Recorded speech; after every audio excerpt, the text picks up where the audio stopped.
Lu tahu nggak? Ada sosok yang disebut sebagai Bapak Republik Indonesia.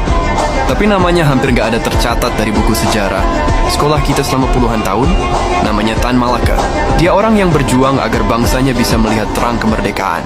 Tan Malaka, dengan nama asli Sultan Ibrahim Gelar Datuk Tan Malaka, lahir 2 Juni 1897 di Pandan, Sumatera Utara, dari keluarga Minangkabau sederhana tapi terpelajar.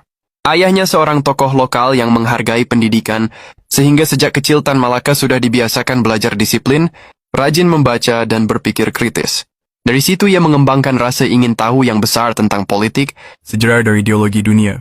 Masa sekolahnya dimulai di pendidikan Belanda, di mana ia belajar bahasa Belanda dan menguasai beberapa bahasa asing lain. Kecerdasannya membuat ia cepat memahami ilmu pengetahuan, filsafat, dan teori politik. Saat remaja, ia sudah tertarik pada persoalan sosial dan kolonialisme Belanda, menyadari ketidakadilan yang menimpa rakyat Indonesia. Pada usia muda, Tan Malaka mulai terlibat dalam organisasi pergerakan di Batavia.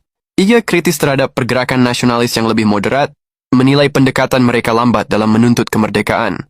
Tahun 1919-20, ia berangkat ke Belanda untuk studi lanjutan, di mana ia memperdalam pengetahuan tentang Marxisme, sosialisme, dan teori revolusi.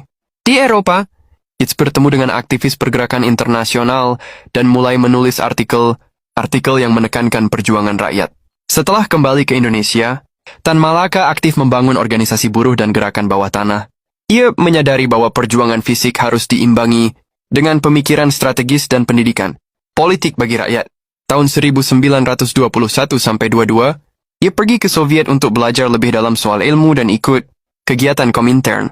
Ia juga sempat tinggal di Filipina, China dan beberapa negara Asia lain, memperluas jaringan pergerakan dan mempelajari strategi revolusi di berbagai konteks. Tan Malaka dikenal sebagai intelektual sekaligus praktisi.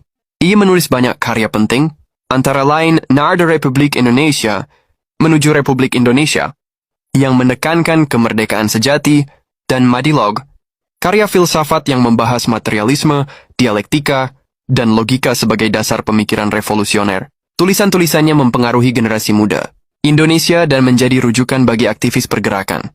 Pada masa pendudukan Jepang, Tan Malaka tetap aktif di pergerakan bawah tanah, berupaya mempersiapkan rakyat Indonesia untuk kemerdekaan. Ia menekankan pentingnya pemerintahan republik sejati yang bebas dari pengaruh asing.